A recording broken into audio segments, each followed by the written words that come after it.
Hey guys, hope you're all doing well and you had a good spring break. Today we're going to read part 2 of the Inheritance Games by Jennifer Lynn Barnes, and we left off on chapter 9. So let's begin. Chapter 9. I stayed out back a few minutes longer. Nothing about this day felt real, and tomorrow I'd go back to Connecticut a little richer, hopefully, and with a story to tell, and I'd probably never see any of the Hawthorns again. I'd never have a view like this again. By the time I returned to the great room, Jameson Hawthorne had miraculously managed to find a shirt and a suit jacket. He smiled in my direction and gave a little salute. Beside him, Grayson stiffened, his jaw muscles tensing. "Now that everyone is here," one of the lawyers said, "let's get started." The three lawyers stood in triangle formation. The one who'd spoken shared Elisa's dark hair, brown skin, and self-assured expression. I assumed he was the Ortega in McNamara, Ortega, and Jones. The other two, presumably Jones and McNamara, stood to either side. Since when does it take 4 lawyers to read a will? I thought.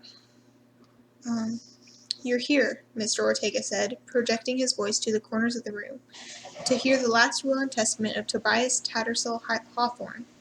Per Mr. Hawthorne's instructions, my colleagues will now distribute letters he has left for each of you. The other men began to make the rounds of the room, handing out envelopes one by one. You may open these letters when the reading is concluded. I was handed an envelope. My full name was written in calligraphy on the front. Beside me, Libby looked up at the lawyer, but he passed over her and went on delivering envelopes to the other occupants of the room. Mr. Hawthorne stipulated that all of the following individuals must be physically present for the reading of this will: Sky Hawthorne, Zara Hawthorne Caligaris, Nash Hawthorne, Grayson Hawthorne, Jameson Hawthorne, Alexander Hawthorne, and Miss Avery Kylie Grahams of Newcastle, Connecticut. I felt about as conspicuous as I would have if I'd looked down and discovered I wasn't wearing clothes. Since you are all here, Mr. Ortega continued, we may begin. Beside me, Libby slipped her hand into mine. I, Tobias Tattersall Hawthorne, Mr. Ortega read, being of sound body and mind, decree that my worldly possessions, including all monetary and physical assets, be disposed of as follows. To Andrew and Lottie Laughlin, for years of your service, I bequeath a sum of $100,000 apiece, with lifelong, rent-free tenancy granted in Wayback Cottage, located on the western border of my Texas estate. The older couple I'd seen earlier leaned into each other. All I could think of was $100,000. The Laughlins' presence wasn't mandatory for the reading of the will, and they'd just been given $100,000 apiece. I tried very hard to remember how to breathe. To John Orrin, head of my secretary detail, who has saved my life more times and in more ways than I can count,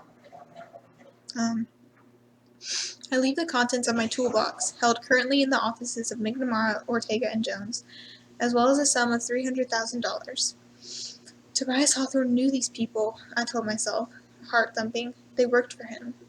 They mattered to him. I'm nothing. To my mother-in-law, Pearl O'Day, I leave an annuity of $100,000 a year, plus a trust for medical expenses as set forth in the appendix. All jewelry belonging to my late wife, Alice O'Day Hawthorne, shall pass to her mother upon my death, will be distributed as she sees fit upon hers. Don't you go getting any ideas, Nan ordered at the room at large. I'm going to outlive you all. Mr. Ortega smiled, but then that smile faltered. He paused and then tried again. To my daughters, Zara Hawthorne Caligaris and Sky Hawthorne, I leave the funds necessary to pay off all debts accrued as of the date and time of my death. Mr. Ortega paused again, his lips pushing themselves together. The other 2 lawyers stared straight ahead, avoiding looking at any member of the Hawthorne family directly. Additionally, I leave Sky my compass, may she always know true north, and to Zara I leave my wedding ring, may she love as wholly and steadfastly as I loved her mother. Another pause, more painful than the last. Go on. That came from Zara's husband. To each of my daughters, Mr. Ortega read slowly. Beyond what that already stated, I leave a one-time inheritance of $50,000. $50,000? I'd no sooner thought those words than Zara's husband echoed them out loud, irate. Tobias Hawthorne left his daughters less than he left his security detail. Suddenly, Sky's reference to Grayson as the heir apparent took on a whole new meaning. You did this. Zara turned toward Sky. She didn't raise her voice, but it was deadly all the same. Me? Sky said, indignant. Daddy was never the same after Tobias died, Zara continued. Disappeared, Sky corrected. God, listen to you. Zara lost her hold on her tone. You got it in his head, didn't you, Sky? Batted your lashes and convinced him to bypass us and leave everything to your sons. Sky's voice was crisp. The word you're looking for is sons. The word she's looking for is bastards. Nash Hawthorne had the thickest Texas accent of anyone in the room. Not like we hadn't heard it before. If I'd had a son, Zara's voice caught. But you didn't. Sky let that sink in. Did you, Zara? Enough. Zara's husband stepped in. We will sort this out. I'm afraid there's nothing to be sorted. Mr. Ortega re-entered the fray. You will find the will is ironclad, with significant disincentives to anyone who may be tempted to challenge it. I translated that to mean, roughly, shut up and sit down. Now, if I may continue, Mr. Ortega looked down at the will in his hands. To my grandsons, Nash Westbrook Hawthorne, Grayson Davenport Hawthorne, Jameson Winchester Hawthorne, and Alexander Blackwood Hawthorne, I leave everything, Zara muttered bitterly. Mr. Ortega spoke over her. $250,000 apiece, payable on their 25th birthdays, until such time to be managed by Alyssa Ortega, trustee. What? Alyssa sounded shocked. I mean, what? The hell? Nash told her pleasantly. The phrase you're looking for, darling, is, what the hell? Tobias Hawthorne hadn't left everything to his grandsons. Given the scope of his fortune, he left them a pittance. What is going on here? Grayson asked, each word deadly and precise. Tobias Hawthorne didn't leave everything to his grandsons. He didn't leave everything to his daughters. My brain ground to a halt right there. My ears rang. Please, everyone. Mr. Ortega held up a hand. Allow me to finish. $46.2 billion, I thought, my heart attacking my ribcage and my mouth sandpaper dry. Tobias Hawthorne has $46.2 billion, and he left his grandsons $1 million combined. $100,000 total to his daughters, another $500,000 to his servants, an annuity for Nan. The math in his equation didn't add up. It couldn't add up. One by one, the other occupants of the room turned to stare at me. The remainder of my estate, Mr. Ortega read, including all properties, monetary assets, and worldly possessions not otherwise specified, I leave to Avery Kylie Grams. Chapter 10. This is not happening. This cannot be happening. I'm dreaming. I'm delusional. He left everything to her? Sky's voice was shrill enough to break through my stupor. Why? Gone was the woman who'd mused about my astrological sign and regaled me with tales of her sons and lovers. This Sky looked like she could kill someone. Literally. Who the hell is she? Zara's voice was knife-edged and clear as a bell. There must be some mistake. Grayson spoke like a person used to dealing with mistakes. Buy, threaten, buy out, I thought. What would the heir apparent do to me? This is not happening. I felt that with every beat of my heart, every breath in, every breath out. This cannot be happening. He's right. My words came out in a whisper, lost to voices being raised all around me. I tried again, louder. Grayson's right. Heads started turning in my direction. There must be some mistake. My voice was hoarse. I felt like I'd just jumped out of a plane, like I was skydiving and waiting for my chute to open. This cannot be real. It can't be. Avery. Libby nudged me in the ribs, clearly telegraphing that I should shut up and stop talking about mistakes. But there was no way. There had to be some kind of mix-up. A man I'd never met hadn't just left me a multi-billion-dollar fortune. Things like that didn't happen, period. You see, Sky latched onto what I'd said. Even Ava agrees this is ridiculous. This time I was pretty sure she'd gotten my name wrong on purpose. The remainder of my estate, including all properties, monetary assets, and worldly possessions not otherwise specified, I leave to Avery Kylie Grams. Sky Hawthorne knew my name now. They all did. I assure you there is no mistake. Mr. Ortega met my gaze, then turned his attention to the others. And I assure the rest of you, Tobias Hawthorne's last will and testament is utterly unbreakable.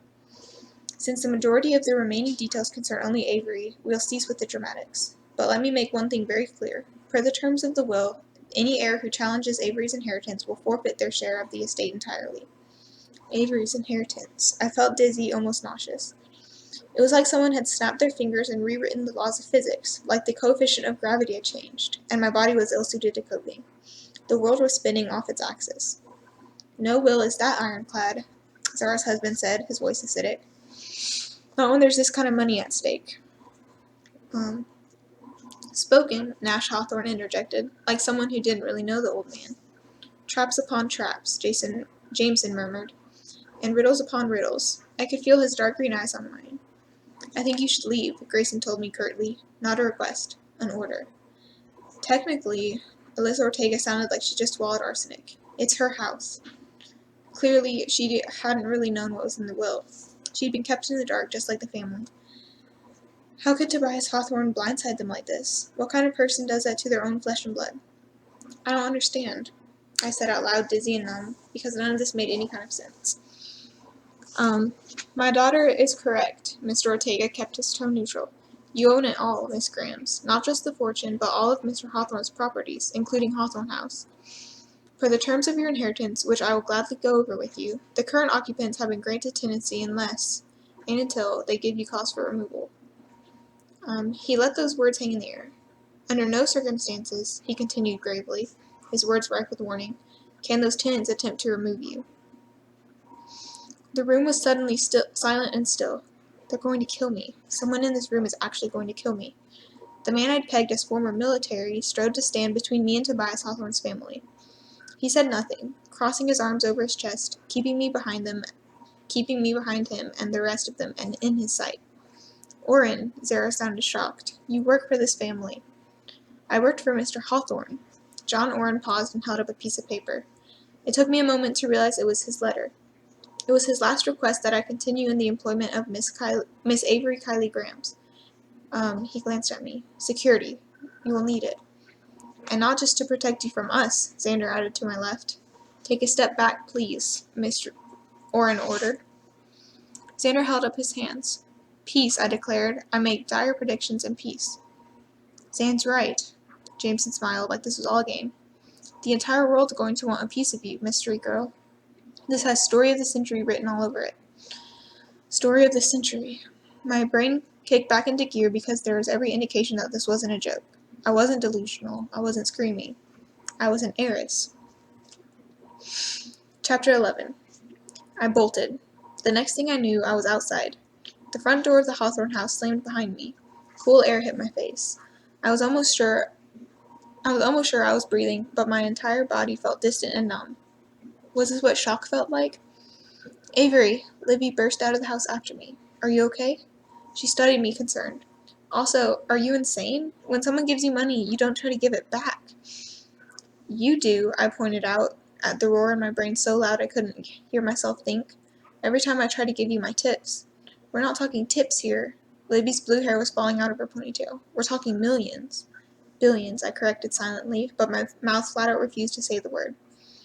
Ave, Libby put a hand on my shoulder. Think about what this means. You'll never have to worry about money again. You can buy whatever you want, do whatever you want. Those postcards you kept of your mom's? She leaned forward, touching her forehead against mine. You can go anywhere. Imagine the possibilities. I did, even though this felt like a cruel joke. Like the universe's way of tricking me into wanting things that girls like me were never meant to. The massive front door of Hawthorne House slammed open. I jumped back, and Nash Hawthorne stepped out. Even wearing a suit, he looked every inch the cowboy, ready to meet a rival at high noon. I braced myself. Billions. Wars had been fought over less. Relax, kid. Nash's Texas drawl was slow and smooth, like whiskey. I don't want the money. Never have. As far as I'm concerned, this is the universe having a bit of fun with folks who probably deserve it. The oldest Hawthorne brother's gaze drifted from me to Libby. He was tall, muscular, and suntanned. She was tiny and slight, her pale skin standing in stark contrast to her dark lipstick and neon hair. The two of them looked like they didn't belong within 10 feet of each other, and yet, here he was, slowly smiling at her. You take care, darling, Nash told my sister. He ambled toward his motorcycle, then put on his helmet, and a moment later, he was gone. Libby stared after the motorcycle. I take back what I said about Grayson. Maybe he's God. Right now, we had bigger issues than which of the Hawthorne brothers was divine. We can't stay here, Libby. I doubt the rest of the family cares about the will like Nash does. We need to go. I'm going with you, a deep voice said. I turned. John Oren stood next to the front door. I hadn't heard him open it. I don't need security, I told him. I just need to get out of here. You'll need security for the rest of your life. He was so matter-of-fact I couldn't even begin to argue. But look on the bright side. He nodded to the car that had picked us up at the airport. I also drive. I asked Doran to take us to a motel. Instead, he drove us to the fanciest hotel I'd ever seen, and he must have taken the scenic route because Alyssa Ortega was waiting for us in the lobby. I've had a chance to read the will in full. Apparently that was her version of hello. I brought a copy for you. I suggest we retire to our rooms and go over the details. Our rooms? I repeated. The doormen were wearing tuxedos. There were 6 chandeliers in the lobby. Nearby, a woman was playing a 5-foot-tall harp. We can't afford rooms here. Alyssa gave me an almost pitying look. Oh, honey, she said, then recovered her professionalism. You own this hotel. I what? Libby and I were getting, who let the rabble in, looks from other patrons standing in the lobby. I could not possibly own this hotel. Besides which, Alyssa continued, the will is now in probate. It may be some time before the money and properties are out of escrow, but in the meantime, McNamara, Ortega, and Jones will be picking up the tab for anything you need. Libby frowned, crinkling her brow. Is that a thing law firms do? You have probably gathered that Mr. Hawthorne was one of our most important clients, Alyssa said delicately. It would be more priced to say he was our only client. And now, I said, the truth sinking in, that client is me. It took me almost an hour to read and reread the will. Tobias Hawthorne had put only one condition on my inheritance. You're to live in Hawthorne House for 1 year, commencing no more than 3 days from now. Alyssa had made that point at least twice already, but I couldn't get my brain to accept it.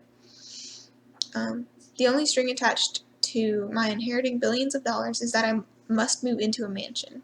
Correct. A mansion where a large number of the people who are expected to inherit this money still live, and I can't kick them out. Barring extraordinary circumstances, also correct. If it's any consolation, it is a very large house. And if I refuse, I asked, or if the Hawthorne family has been killed? No one is going to have you killed, Alyssa said calmly. I know you grew up around these people and everything, Libby told Alyssa, trying to be diplomatic. But they are totally 100% going to go all Lizzie Borden on my sister. Really would prefer to be not axe murdered, I emphasized. Risk assessment low, Orrin mumbled, at least insofar as axes are concerned. It took me a minute to figure out that he was joking. This is serious. Believe me, he returned, I know. But I also know the Hawthorne family. The boys would never harm a woman, and the women will come for you in the courtroom, no axes involved. Besides, Alyssa added, in the state of Texas, if an heir dies while a will is in probate, the inheritance doesn't revert to the original estate. It becomes part of the heir's estate. I have an estate, I thought dully. And if I refuse to move in with them? I asked again, a giant ball in my throat. She's not going to refuse. Libby shot laser eyes in my direction. If you fail to move into Hawthorne House in 3 days' time, Alyssa told me, your portion of the estate will be dispersed to charity. Not to Tobias Hawthorne's family? I asked. No. Alyssa's neutral mask slipped slightly. She'd known the Hawthornes for years. She might work for me now, but she couldn't be happy about that. Could she? Your father wrote the will, right? I said, trying to wrap my head around the insane situation I was in. In consultation with the other partners in the firm, Alyssa confirmed. Did he tell you? I tried to find a better way to phrase what I wanted to ask, then gave up. Did he tell you why? Why had Tobias Hawthorne disinherited his family? Why leave everything to me? I don't think my father knows why, Alyssa said. She peered at me, the neutral mask slipping once more. Do you? Chapter 12. Mother faxing elf, Max breathed. Goat dram, mother faxing elf. She lowered her voice to a whisper and let out an actual expletive. It was past midnight for me, and 2 hours earlier for her. I half expected Miss Liu to sweep in and snatch the phone away, but nothing happened. How? Max demanded. Why? I looked down at the letter in my lap. Tobias Hawthorne had left me an explanation, but in the hour since the will was read, I hadn't been able to bring myself to open the envelope. I was alone, sitting in the dark on the balcony of the penthouse suite of a hotel that I owned, wearing a plush, floor-length robe that probably cost more than my car. And I was frozen. Maybe, Max said thoughtfully, you were switched at birth. Max watched a lot of television and had what could probably have been classified as a book addiction. Maybe your mother saved his life years ago. Maybe he owes his entire fortune to your great-great-grandfather. Maybe you were selected via an advanced computer algorithm that is poised to develop artificial intelligence any day. Maxine, I snorted. Somehow that was enough to allow me to say the exact words I've been trying not to think. Maybe my father isn't really my father. That was the most rational explanation, wasn't it? Maybe Tobias Hawthorne hadn't disinherited his family for a stranger. Maybe I was family. I have a secret. I pictured my mom in my mind. How many times had I heard her say those exact words? You okay? Max asked on the other end of the line. I looked down at the envelope, at my name in calligraphy on the front. I swallowed. Tobias Hawthorne left me a letter. And you haven't opened it yet? Max said. Avery, for Fox's sakes. Maxine, even over the phone, I could hear Max's mom in the background. Fox, Mama. I said fox, as in, for the sake of foxes and their furry little tails. There was a brief pause and then, Avery, I have to go. My stomach muscles tightened. Talk soon? Very soon, Max promised. And in the meantime, open the letter. She hung up. I hung up. I put my thumb underneath the lip of the envelope, but a knock at the door saved me from following through. Back in the suite, I found Orrin positioned at the door. Who is it? I asked him. Grayson Hawthorne, Orrin replied. I stared at the door, and Orrin elaborated. If my men considered him a threat, he never would have made it to our floor. I trust Grayson, but if you don't want to see him... No, I said. What am I doing?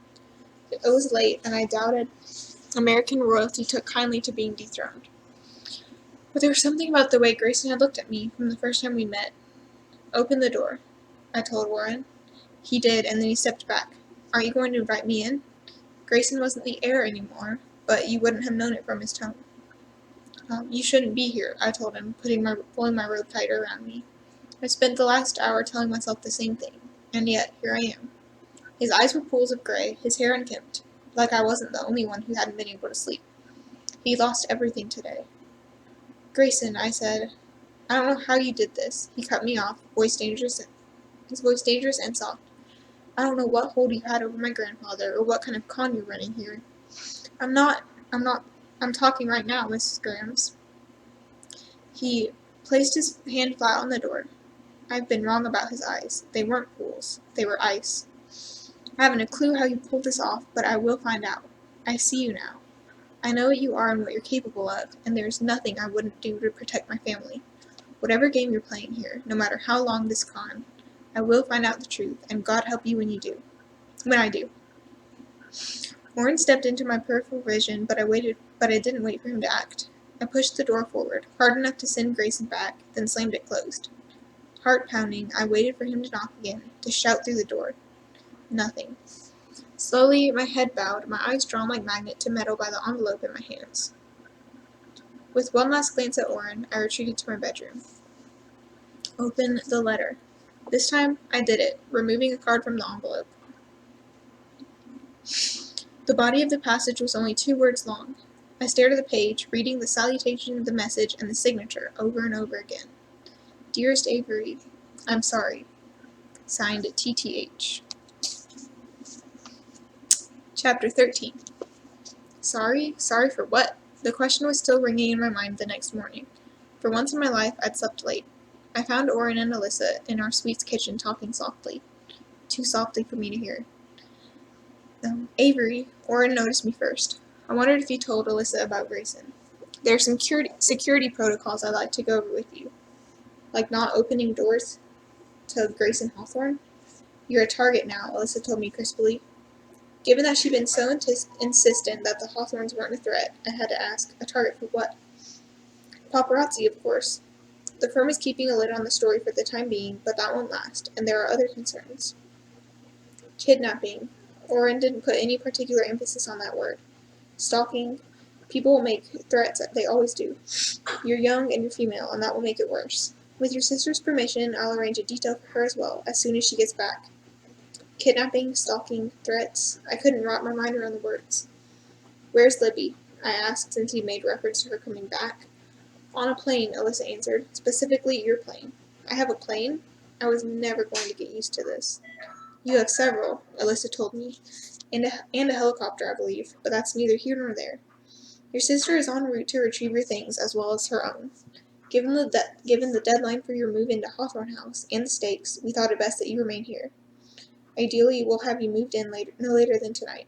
The second this news gets out, Warren said seriously, you will be on the cover of every newspaper. You'll be the leading story on every newscast, the #1 trending topic on all social media. To some people, you'll be Cinderella. To others, Marie Antoinette. Some people would want to be me. Some people would hate me to the depths of their souls. For the first time, I noticed the gun holster to Orrin's side. It's best you sit tight, Orrin said evenly. Your sister should be back tonight. For the rest of the morning, Alyssa and I played what I had mentally termed the uprooting Avery's life in an instant game. I quit my job. Alyssa took care of withdrawing me from school. What about my car? I asked. Orrin will be driving you for the foreseeable future, but we can have your vehicle shipped if you would like, Alyssa offered. Or you can pick out a new car for personal use. For all the emphasis she put on that, you would have thought she was talking about buying gum at the supermarket. Do you prefer sedans or SUVs? She queried, holding her phone in a way that suggested she was fully capable of ordering a car with the mere click of a button. Any color preference? You're going to have to excuse me for a second, I told her. I ducked back into my bedroom. The bed was piled ridiculously high with pillows. I climbed on the bed, letting myself fall back on the mountain of pillows, and pulled out my phone. Texting, calling, and DMing Max all led to the same result. Nothing. She had definitely had her phone confiscated, and possibly her laptop, which meant that she couldn't advise me on the appropriate response when one's lawyer started talking about ordering a car like it was a foxing pizza. This is unreal. Less than 24 hours earlier, I'd been sleeping in a parking lot. The closest I'd come to splurging was the occasional breakfast sandwich. Breakfast sandwich, I thought. Harry. I sat up in bed. Alyssa, I called. If I didn't want a new car, if I wanted to spend that money on something else, could I? Bankrolling a place for Harry to stay, and getting him to accept it, wouldn't be easy, but Alyssa told me to consider it handled. That was the world I lived in now. All I had to do was speak, and it was handled. This wouldn't last. It couldn't. Sooner or later, someone would figure out that this was some kind of screw-up, so I might as well enjoy it while it lasts. That was the *1 thought on my mind when I went to pick up Libby. As my sister stepped out of my private jet, I wondered if Alyssa could get her into the Sorbonne, or buy her a little cupcake shop, or Libby. Every thought in my head came screeching to a halt the moment I saw her face. Her right eye was bruised and swollen nearly shut. Libby swallowed but didn't avert her eyes. If you say I told you so, I will make butterscotch cupcakes and guilt you into eating them every day. Is there a problem that I should know about? Alyssa asked Libby, her voice deceptively calm as she eyed the bruise. Avery hates butterscotch, Libby said, like that was the problem. Alyssa, I gritted out. Does your law firm have a hitman on retainer? No, Alyssa kept her tone strictly professional. But I'm very resourceful. I can make some inquiries. I legitimately cannot tell if you're joking, Libby said, and then she turned to me. I don't want to talk about it, and I'm fine. But I'm fine. I managed to keep my mouth shut, and all of us managed to make it back to the hotel. The plan was to finish up a few final arrangements and leave immediately for Hawthorne House. Things did not go exactly according to plan. We have a problem. Orrin didn't sound overly bothered, but Alyssa immediately put down her phone. Orrin nodded at our suite's balcony.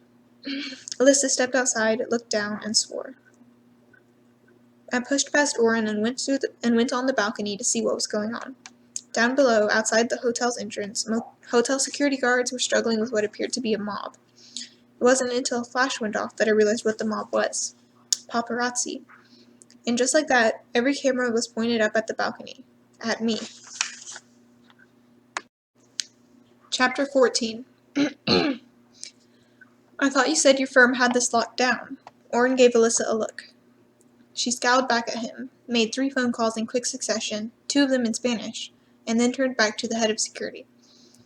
The leak didn't come from us. Her eyes darted toward Libby. It came from your boyfriend. Libby's answer was barely more than a whisper. My ex. I'm sorry, Libby had apologized at least a dozen times. She'd told Drake everything, about the will, the conditions on my inheritance, where we were staying. Everything. I knew her well enough to know why. He would have been angry that she'd taken off. She would have tried to pacify him. And the moment she told him about the money, he would have demanded to tag along. He would have started making plans to spend the Hawthorne money. And Libby, God bless her, would have told him that it wasn't theirs to spend, that it wasn't his. He hit her, she left him, he went to the press, and now they were here. A horde descended on us as Orrin led me out a side door. There she is, a voice yelled. Avery! Avery, over here! Avery, how does it feel to be the richest teenager in America? How does it feel to be the world's youngest billionaire? How did you know Tobias Hawthorne? Is it true you're Tobias Hawthorne's illegitimate daughter? I was shuffled into an SUV. The door closed, dulling the roar of the reporter's questions. Exactly halfway out through our drive, I got a text, not from Max, from an unknown number. I opened it and saw a screenshot of a news headline. Avery Grams, who is the Hawthorne heiress? A short message accompanied the picture. Hey, mystery girl, you're officially famous. There were more paparazzi outside the gates of Hawthorne House, but once we pulled past them, the rest of the world faded away. There was no welcome party. No Jameson, no Grayson, no Hawthorns of any kind. I reached for the massive front door. Locked. Alyssa disappeared around the back of the house. When she finally reappeared, there was a pained expression on her face. She handed me a large envelope. Legally, she said, the Hawthorne family is required to provide you with keys. Practically speaking, she narrowed her eyes. The Hawthorne family is a pain in the ass. That a legal term? Orrin asked dryly. I ripped open the envelope and found that the Hawthorne family had indeed provided me with keys. Somewhere in the neighborhood of 100 of them. Any idea which one of these goes to the front door? I asked. They weren't normal keys. They were oversized and ornately made. They all looked like antiques, and each key was different. Distinct designs, different metals, different lengths and sizes. You'll figure it out, someone said. My gaze jerked upward, and I found myself staring at an intercom. Cut the games, Jameson, Alyssa ordered. This isn't nearly as cute as you all think it is. No reply. Jameson? Alyssa tried again. Silence, and then, I have faith in you, MG. The intercom cut off, and Alyssa blew out a long, frustrated breath. God save me from Hawthorns. MG? Libby asked, bewildered. Mystery girl, I clarified. From what I gathered, that's Jameson Hawthorne's idea of a nickname. I turned my attention to the ring of keys in my hand.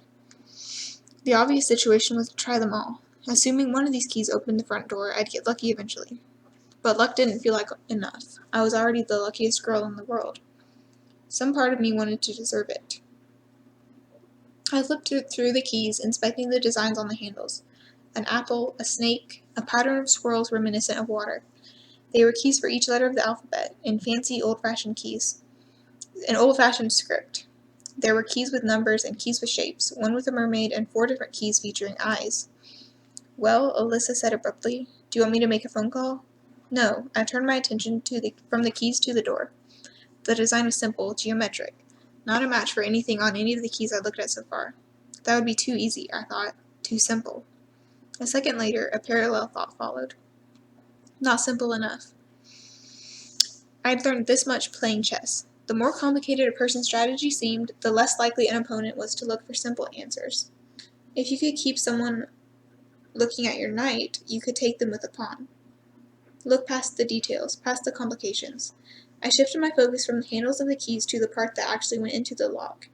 Though the keys differed in size overall, the lock end was sized similarly from key to key. Not just sized similarly, I realized, looking at 2 of the keys side by side. The pattern, the mechanism that turned the lock, was identical between the 2. I moved on to a 3rd key. The same. I began working my way through the ring, comparing each key to the next, one by one. Same. There weren't 100 keys on this ring. The faster I flipped through them, the surer I was. There were 2. Dozens of copies of the wrong key, dressed up to look different from each other, and then this one. I finally hit a key with a different pattern from the others. The intercom crackled, but if Jameson was still on the other side, he didn't say a word. I moved to put the key in the lock, and adrenaline jolted through my veins when it turned. Eureka! How did you know which key to use? Libby asked me. The answer came from the intercom. Sometimes, James Hawthorne said, sounding strangely contemplative, things that appear very different on the surface are actually the same at their core. Chapter 15. Welcome home, Avery. Alyssa stepped into the foyer and spun to face me. I stopped breathing, just for an instant, as I crossed the threshold. It was like stepping into Buckingham Palace or Hogwarts and being told that it was yours. Down that corridor, Alyssa said. We have the theater, the music room, conservatory, solarium. I didn't even know what half of those rooms were. You've seen the great room, of course, Alyssa continued. The formal dining is further down, then the kitchen, the chef's kitchen. There's a chef, I blurted out. There are sushi, Italian, Taiwanese, vegetarian, and pastry chefs on retainer. The voice that said those words was male. I turned to see the older couple from the Wills reading, standing by the entry to the great room. The Laughlins, I remembered. But my wife handles the cooking day to day, Mr. Laughlin continued gruffly. Mr. Hawthorne was a very private man. Miss Laughlin eyed me. He made do with my cooking most days because he didn't like having any more outsiders poking around in the house than necessary. There was no doubt in my mind that she was saying house with a capital H, and even less that she considered me an outsider. There are dozens of staff on retainer, Alyssa explained. They all receive a full-time wage but work on call. If something needs doing, there's someone to do it, Mr. Laughlin said plainly. And I see that it's done in the most discreet fashion possible. More often than not, you won't even know they're here. But I will, Orrin stated. Movement on and off the estate is strictly tracked, and no one makes it past the gates without a deep background check. Construction crews, the housekeeping and gardening staff, every masseuse, chef, stylist, or sommelier, I don't know that word, sorry, are all cleared through the team. Stylist, chef, masseuse. My brain worked backward through the list. It was dizzying. The gym facilities are down this hall, Alyssa said, returning to her tour guide role.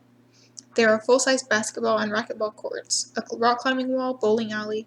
A bowling alley? I repeated. Only 4 lanes, Alyssa assured me, as if it was perfectly reasonable to have a small bowling alley in one's house. I was still trying to formulate an appropriate response when the front door opened behind me. The day before, Nash Hawthorne had given the impression of someone who was out of here, yet there he was. Motorcycle cowboy, Libby whispered in my ear. Beside me, Alyssa stiffened. If everything's in order here, I should check in with the firm. She reached into her suit pocket and handed me a phone. I programmed in my number, Miss Laughlin's and Warren's. If you need anything, call. She left without saying a single word to Nash, and he watched her go. You be careful with that one, Miss Laughlin advised the eldest Hawthorne brother, once the door had closed. Hell hath no fury like a woman scorned. That cemented something for me. Alyssa and Nash. My lawyer had advised... sorry. Lost my place there. My lawyer had advised me against losing a heart to a Hawthorne, and when she'd asked me if I'd ever had my life ruined by one of them, I'd said no. Her response had been lucky you. Don't go convincing yourself Lily is consorting with the enemy, Nash told Miss Laughlin. Avery isn't anyone's enemy. There are no enemies here. This is what he wanted. He, Tobias Hawthorne. Even dead, he was larger than life. None of this is Avery's fault, Libby said beside me. She's just a kid. Nash swung his attention to my sister, and I could feel her trying to fade into oblivion. Nash peered through her hair to the black eye underneath. What happened here? He murmured. I'm fine, Libby said, sticking her chin out. I can see that, Nash replied softly. But if you decide you'd like to give me a name, I'd take it. I could see the effect those words had on Libby. She wasn't used to having anyone but me in her corner. Libby, Orrin got her attention. If you got a moment, I'd like to introduce you to Hector, who will be running point on your detail. Avery, I can personally guarantee that Nash will not axe murder you or allow you to be axe murdered by anyone else while I'm gone. That got a snort from Nash, and I glared at Orrin. He didn't have to advertise how little I trusted them. As Libby followed Orrin into the bowels of the house, I became keenly aware of the way that the oldest Hawthorne brother watched her go. "Leave her alone," I told Nash. "You're protective," Nash commented, "and you seem like you'd fight dirty, and if there's one thing I respect, it's those particular traits in combination." There was a crash, then a thud in the distance. "That," Nash said meditatively, "would be the reason I came back and am not living a pleasantly nomadic existence as we speak." Another thud. Nash rolled his eyes. "This should be fun." He began striding toward a nearby hall. He looked back over his shoulder. "You might as well tag along, kid. You know what they say about baptisms and fire.